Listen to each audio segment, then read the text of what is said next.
Welcome back into our breaking news coverage on an extraordinary night in NBA league history. As you know by now, tonight's playoff games were postponed by a boycott, beginning with the Milwaukee Bucks' decision to walk out on their Game 5 closeout chance against the Orlando Magic earlier today. Other teams followed suit, and so we wound up with no games tonight from the bubble in Orlando. Instead, a players' meeting that began about 8 Eastern time and lasted just shy of 3 hours is now apparently over, according to multiple reports. And it got contentious with Shams Charania tweeting that the LA Lakers and LA Clippers voted to boycott the remainder of the season. No news or no idea what that means exactly. Chris Haynes reporting the same, that they were ready to walk away from the rest of the playoffs and were the first two teams to exit the meeting. Meanwhile, every other team voted to continue playing. Fallout from this is uncertain at this point. LeBron James apparently said he wanted ownership to be more involved, take more action on social justice issues, and according to at least one of the reports I read, I think more than one, walked out of the meeting a little early. 3D, I don't know what to make of this in terms of what it means for the duration of the season. Is it majority rule? That's the way Players Association things typically work. This doesn't sound like necessarily an official Players Association kind of vote. So I don't know where we stand in terms of the season ahead. No, I agree with you, Matt. We don't know where we stand at yet, but what I do like is that we are flushing out these emotions that these players are going through right now, right in the heat of the moment, as we say. So with that being said, I know we're having a conversation before we come on air that some players knew that if they wanted to leave the bubble because they felt uncomfortable either with the pandemic situation or with the social injustice, you may leave the bubble. Now, with that being said, Matt, now if all sources are true that the Lakers and the Clippers want to leave, now all parties really need to sit back down at the table here again, either I guess first thing in the morning or later on tonight, to figure out which players still want to leave and how does that look and how does that flush itself out, that players really feel the way they feel. And I'm sure Adam Silver and Michelle will have a conversation along with Chris Paul, along with everyone else, saying, do we give these players that wish? And what does that look like? What players still want to stay? So as these conversations still go on, Matt, I'm just happy the guys are willing to put it all on the line now and flush it out now so we can get to the next phase. And we expect to have Shams Charania on a little later on to help flesh out some of the details of this meeting, because at this point, I can't honestly say if the season is going to continue or not based on the information that we have. We hope, we don't know, we hope to hear from either Chris Paul as the president of the Players Association or somebody else associated with the Players Association to summarize what was discussed and give the rest of us an idea of what is happening.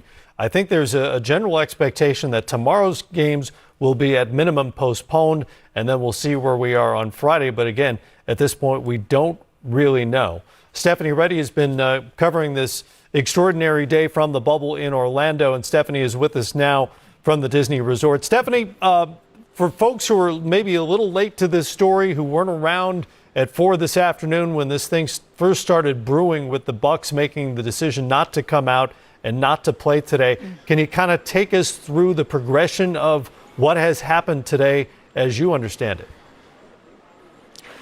Absolutely, Matt. It unfolded very quickly. It was very fluid. I was to be working the middle game of the day, the 6:30 tip, which was going to be Houston and Oklahoma City.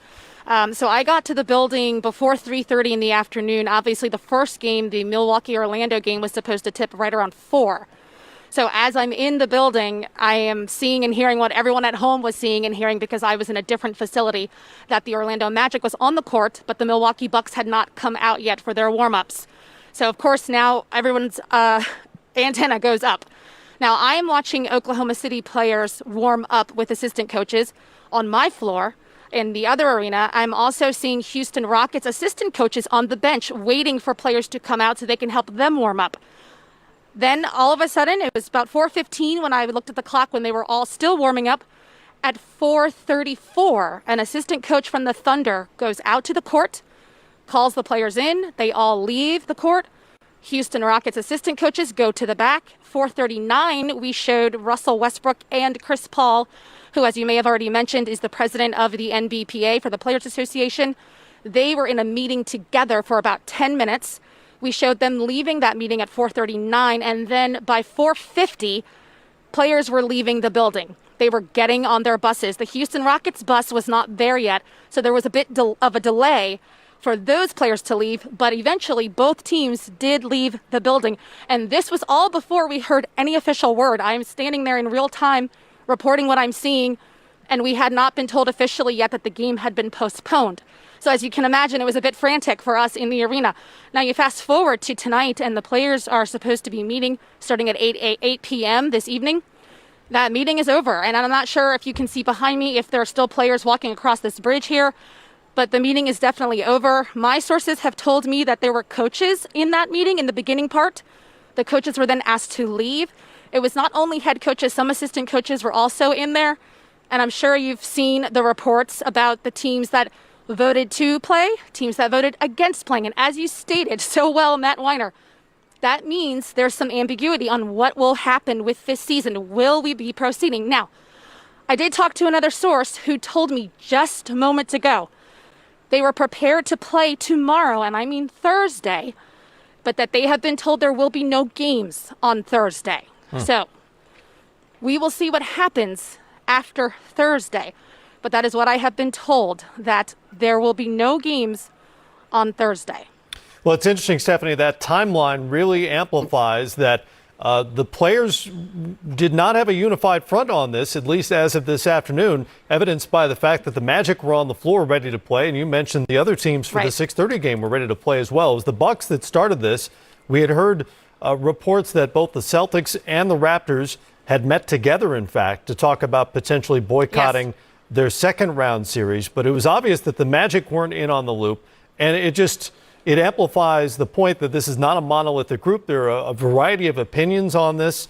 What are you hearing in terms of the perspectives of players about the merits of pushing forward versus saying, you know what, we need to make a really huge statement here and walk away and end the season, something that's never happened in league history before? Right. Well, Matt, just to circle back to your point that you were making about how every team wasn't necessarily on the same page, it does not necessarily mean that they weren't in agreement or united in their sentiment. It just means that it happened so quickly, they weren't able to spread the information quickly enough. I had some sources tell me that the Milwaukee Bucks literally decided just before they went out that they decided they were not going to play. That's how quickly it evolved, and that is why the Magic were already out there. I was told that one player for the Milwaukee Bucks texted a player for the Orlando Magic, and that is kind of how the information got filtered out. Now, it is true, the reporting that has been out there, I also confirmed that the presidents of both teams had been in communication. But again, this is not an organizational decision. This was a player decision.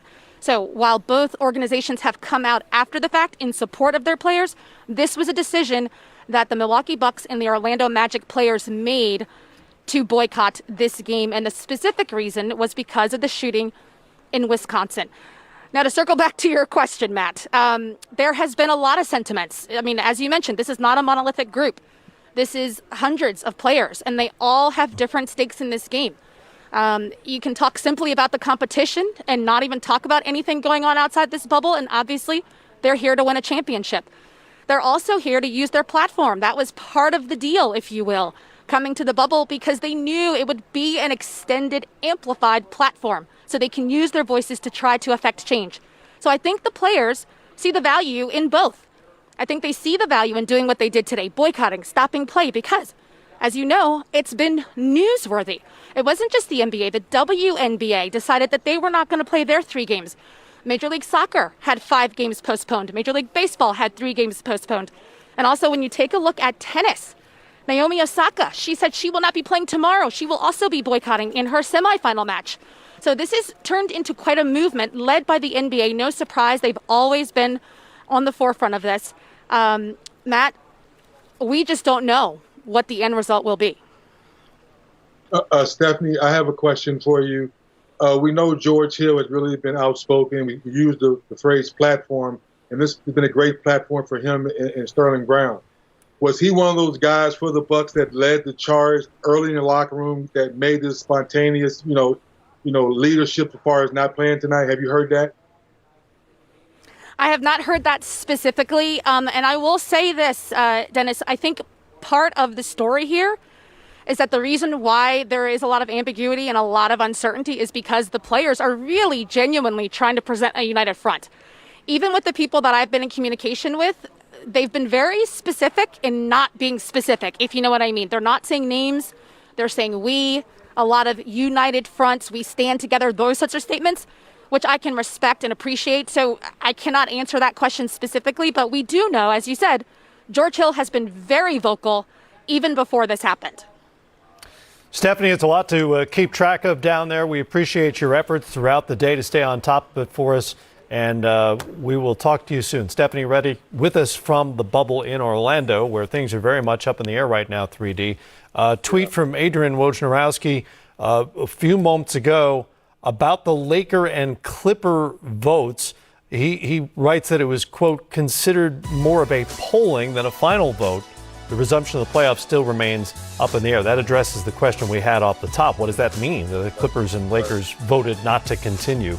The question for me, and there are hundreds of different perspectives on the issue. Players, by and large, want to call attention to social injustice. They want to do the right thing. They want to encourage folks back in their communities to affect change in some meaningful way. I think everyone's pretty much in agreement on that. How best to do it is obviously a different matter.